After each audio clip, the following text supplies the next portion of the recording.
ഇന്ന് തന്നെ ഡൗൺലോഡ് ചെയ്യൂ. കാണൂ നിങ്ങളുടെ ഫേവറേറ്റ് ഷോസ്. ഏട്ടനെ അവര് ശല്യപ്പെടുത്തെങ്കിൽ അത് ഏട്ടൻ നോക്കിക്കോളും. അതിന്റെ പേരിൽ തല്ലുണ്ടാക്കലാണോ നിന്റെ ജോലി? അവൻ അവന്റെ പെണ്ണുമായിട്ട് പോകുന്ന സ്ഥലത്ത് നീ ചെന്നെന്തിനാ തല്ലുണ്ടാക്കിയത്? അതങ്ങനല്ലോ രമേ. എടാ തുറക്കാനല്ലേ പറഞ്ഞേ? തുറക്കാൻ. എടാ തുറക്ക്. തുറക്കടാ. എടാ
എണിക്കണം. ഇടോ, ഇനി നിന്റെ നിഴലെങ്ങാനും എന്റെ ഏട്ടന്റെ മേൽ പതിഞ്ഞ നിന്നൊന്നും ബാക്കി വച്ചേക്കില്ല. ഞാൻ പറഞ്ഞേക്കാം. എടുത്തോണ്ട് പോടാ.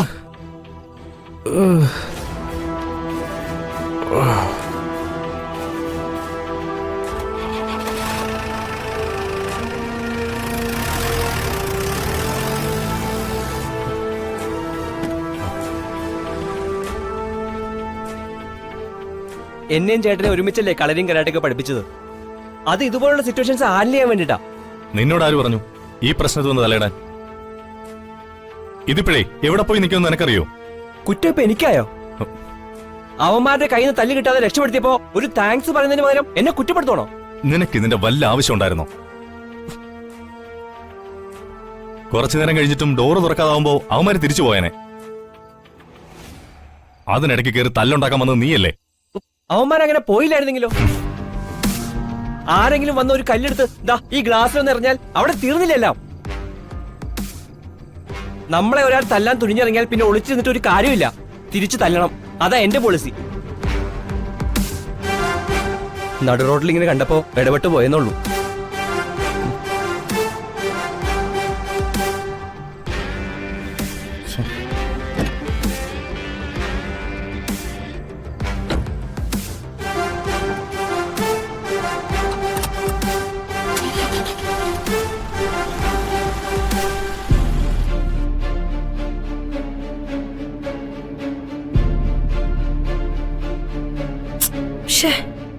എന്ത് രസമുള്ള ദിവസമായിരുന്നു. എല്ലാരും കൂടി അത് നശിപ്പിച്ചു. സാറ് പറഞ്ഞ തന്നെ ശരി. നമ്മള് കാറിനകത്ത് ഇരുന്നെങ്കിൽ അവര് തിരിച്ചു പോയെന്നെ. അതിനിടയിൽ വന്ന് അലമ്പുണ്ടാക്കിയത് സാറിന്റെ അനിയൻ തന്നെയാ. അമ്മ പറഞ്ഞിരുന്നു എന്തെവിടെ പറയണം എന്ത് പ്രവർത്തിക്കണമെന്ന് മഹിക്ക് അറിയില്ലെന്ന്. അത് ശരിയാ. മഹിക്ക് ആവശ്യമില്ലാത്ത കാര്യല്ലേ ഇത്. വെറുതെ തല്ലിതും പോരാ, സാറിനാക്കിയുള്ള സംസാരവും. സത്യം പറയാലോ സാർ, എനിക്കത് ഒട്ടും ഇഷ്ടപ്പെട്ടില്ല.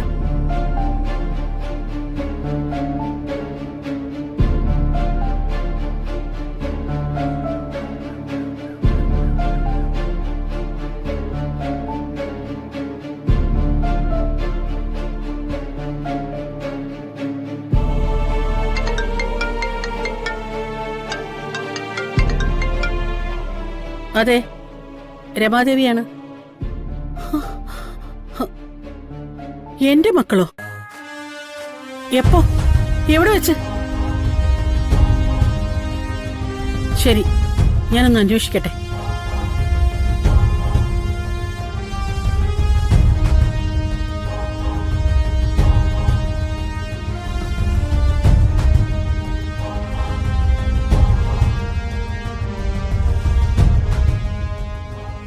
ഞാൻ ചോദിക്കുന്നതിന് മാത്രം നീ ഉത്തരം പറഞ്ഞാ മതി.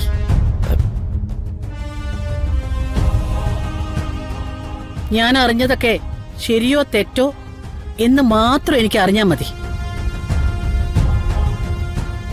എന്റെ മക്കള് രണ്ടുപേരും നടു റോഡിൽ മറ്റുള്ളവരുമായിട്ട് തല്ലുകൂടിയോ ഇല്ലയോ?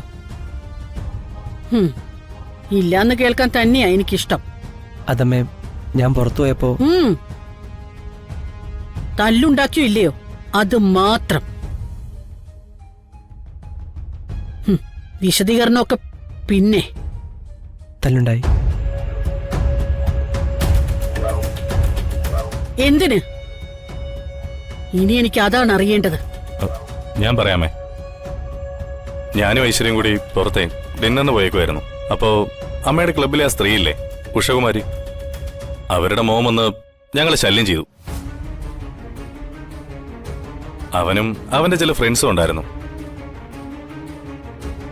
ഞങ്ങള് റെസ്റ്റോറന്റിൽ നിന്ന് മറ്റൊരു സ്ഥലത്തേക്ക് പോകാൻ തീരുമാനിച്ചു. ഞങ്ങളുടെ പിന്നാലെ അവരും വന്നു. കാറിന് വട്ടം പിടിച്ചുകൊണ്ട് നിർത്തി. അവര് ഞങ്ങളുടെ കാർ തുറക്കാൻ ശ്രമിച്ചു. ഞാൻ ലോക്ക് ചെയ്തിട്ട് കാറിൽ തന്നെ ഇരിക്കുകയായിരുന്നു. പോലീസിനെ വിളിക്കാൻ തുടങ്ങിയപ്പോഴാ ഇവൻ എവിടുന്നോ വന്നിട്ട് അവരെടുത്തിട്ട് തല്ലിയത്. ഒരു പ്രശ്നം ഉണ്ടാകാതിരിക്കാൻ ഐശ്വര്യ എന്നോട് ഇറങ്ങണ്ടെന്ന് പറഞ്ഞതാ. അപ്പോ ഇവൻ വന്നാ പ്രശ്നം ഉണ്ടാക്കിയത്. ഇവൻ വന്നില്ലായിരുന്നെങ്കിലേ ഒരു പ്രശ്നം ഉണ്ടാവാതെ അവരെങ്ങ് പോയേനെ. ഇവനെ എല്ലാത്തിനും കാരണം.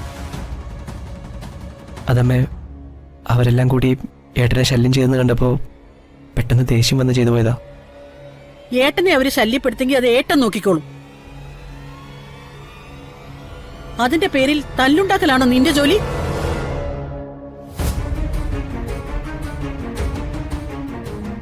അവൻ അവന്റെ പെണ്ണുമായിട്ട് പോകുന്ന സ്ഥലത്ത് നീ ചെന്നെന്തിനാ തല്ലുണ്ടാക്കിയത്? അതങ്ങനല്ലല്ലോ രമേ. ഇവനും ഐശ്വര്യയും അപകടത്തിലാണെന്ന് അറിഞ്ഞിട്ടല്ലേ മഹി ഇടപെട്ടത്.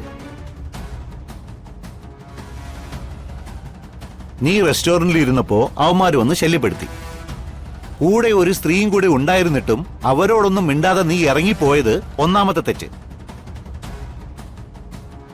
പിന്നെ ഇവൻ ആ റെസ്റ്റോറന്റിൽ കിടന്ന് തല്ലുണ്ടാക്കണമായിരുന്നു. തല്ലേണ്ട സാഹചര്യം വന്നാ തല്ലണം. ആരും വെറുതെ ആരെയും തല്ലില്ലല്ലോ. അതാണോ ജയേട്ട ശരി? അതാണ് ശരി.